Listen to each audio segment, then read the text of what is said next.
Hello, fellow collectors.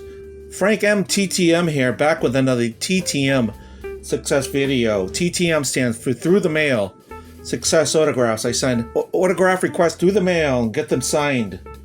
Today is Valentine's Day, so happy Valentine's Day out there in TTM land. So I have 3 in the box I'd like to show you today. I'm going to get right at it here. First in the box here, we have a 3 for 3 in 9 days, no fee, out of Nashville, Tennessee. We have Mr. Mike Smithson. Here on the 1984 Topps. Looking good there in blue ink. We have it on the 1989 Flair for the home team Red Sox. And the 1990 Score in blue ink.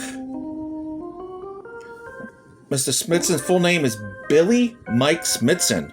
I had to check that a few times to make sure I had that right. His name is Billy Mike Smithson. He was born January 21st, 1955 in Centerville, Tennessee. He just recently had his 66th birthday, so happy belated birthday, Mr. Smithson. Mike Smithson was a 6'8" right-handed throwing pitcher, mostly a starter that played 8 seasons in the majors, 1982 to 1989. He played with the Texas Rangers, the Minnesota Twins, and the Boston Red Sox. Mr. Smithson was selected by the Red Sox in the 5th round of the 1976 Major League Baseball draft from the University of Tennessee in Knoxville. In 1975, he played collegiate summer ball with the Orleans Cardinals of the Cape Cod Baseball League. Shout out to George Collector. Every time I see the Cape Cod Baseball League, I'm going to shout out to George the Collector. If you haven't checked out his channel, he has a great channel. He's a fellow Red Sox fan, does TTM, so please check him out. He's a big Cape Cod Baseball League fan and a Red Sox fan. Initially drafted by the Red Sox, Smithson played 6 seasons in the Red Sox minor league system before he be traded to the Rangers on April 9th, 1982 for left-handed pitcher John Henry Johnson. So he was a career 76 and 86 with a 4.58 ERA. He struck out 731 batters and 1,356 and 1/3 innings pitched, mostly as a starter. And he answered a few questions for me, which I always do appreciate. I asked him who was his favorite teammate. His favorite teammate was the great Kirby Puckett when he played for the Twins. And I did not get a Twins card signed there. I'm going to have to send it back to him. Kirby Puckett, rest in peace. And the most memorable game he ever played in was the longest game in baseball history. So the longest game in baseball history occurred on April 18th and 19th of 1981 at McCoy Stadium in Pawtucket, Rhode Island. Smithson was part of the Pawtucket Red Sox team that played an 8-hour and 25-minute 33-inning game, which Pawtucket beat the Rochester Red Wings 3-2. Smithson pitched 3 2/3 shutout innings from the 15th to the 18th inning, allowing 2 hits, 3 walks, and striking out 5. The game included a lot of future big leaguers, included Hall of Famers Wade Boggs on the Pawtucket Red Sox and Cal Ripken Jr. on the Rochester Red Wings. They both played third base. So that was something he was involved in. And he was inducted into the University of Tennessee's All-Century team in 2009. So thank you very much for signing my card, Mr. Smithson. I do appreciate it quite a bit. Next in the box here, we got a 1 for 1 in 24 days. No fee, out of Sacramento, California. We have Mr. Pete Daly on this 1958 Topps. And he did answer a few questions, which I'll get to in just a moment. Here we have Peter Harvey Daly. He was born January 14th, 1930 in Grass Valley, California.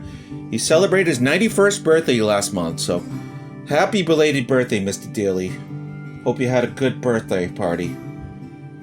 So Daly, he was a right-handed batting, throwing, backup catcher that played 7 seasons in the majors, 1955 to 1961 with the bulk of the time with the Boston Red Sox from 55 to 59, and he played a year with the Kansas City Athletics in 60 and Washington Senators in 61. He was first signed by the Boston Red Sox before the 1948 season. After his first 3 seasons in the minors, Daly was drafted in the Army in 1951. He took basic training at Camp Robert, California. From there was sent to Japan to finish his tour of duty through 1952.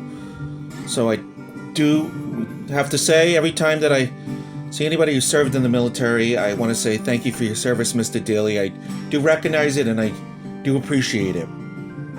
During his Red Sox years, he served as a backup catcher for Sammy White.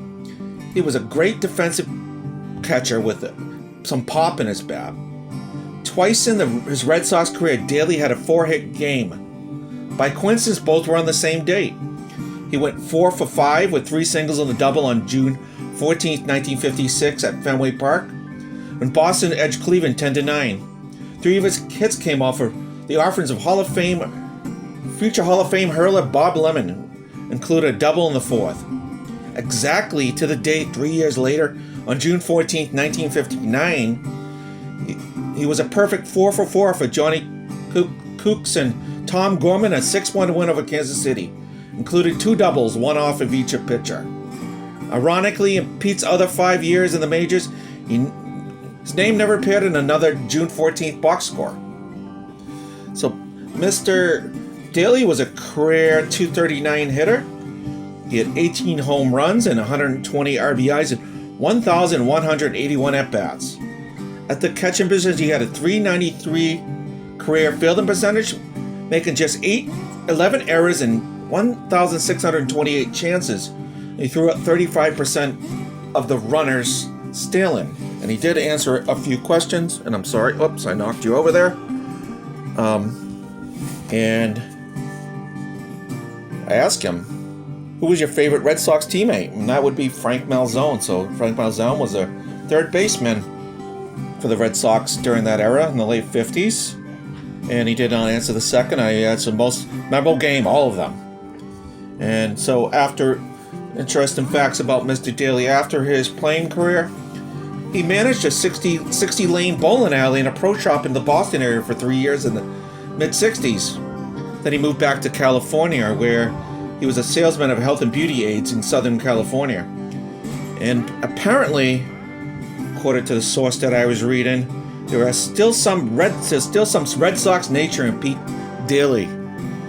His automobile was embellished with the most thoughtful gift from his daughter, the personalized California license plate, which reads X Red Sox. So thank you so much, Mr. Daly. I do appreciate you signing my card here in black ballpoint pen. Take care. God bless. And last but not least here, we have a 2 for 1 in 22 days, no fee, out of Charlotte, North Carolina. We have Mr. Bernie Carbo. On this is an 89.90 TM Sports. This is with the Senior Baseball Association card. It's a set that I had. He's answered a few questions. And he also signed the top of my questions, which kind of blended off to the other index card, but appreciate that with the inscription John 3:16 from the Bible. And here we got it here. We have Bernardo Carbo, born August 5th, 1947 in Detroit, Michigan. He's 73 years young. Carbo was a left-handed batting, right-handed throwing outfielder that played 12 seasons, 1969 to 1980 in the majors. A good bulk of it with the Cincinnati Reds, St. Louis Cardinals, Boston Red Sox, and he also spent a little time with the Cleveland Indians and Pittsburgh Pirates. He had a few at-bats for them in 1980. Bernie was Cincinnati's top pick in the 1965 MLB draft, 16th overall, getting selected by the Reds ahead of Johnny Bench. Johnny Bench went in the second round. In his rookie season in 1969 or 1970, I think actually it was official rookie season. Yep, 310 with a 21 home runs, 125 games. He came second in the NL Rookie of the Year voting by the ex-Will starting pitcher Carl Morton. And he also appeared in the 1970 NLCS and World Series with the Reds. Bernie was traded to the St. Louis Cardinals in 1972, then to the Boston Red Sox prior to the 1974 season. Bernie was part of the Red Sox pennant-winning club in 1975, and he had a very good World Series appearance. He hit .429 with 2 homers in the World Series versus the Reds.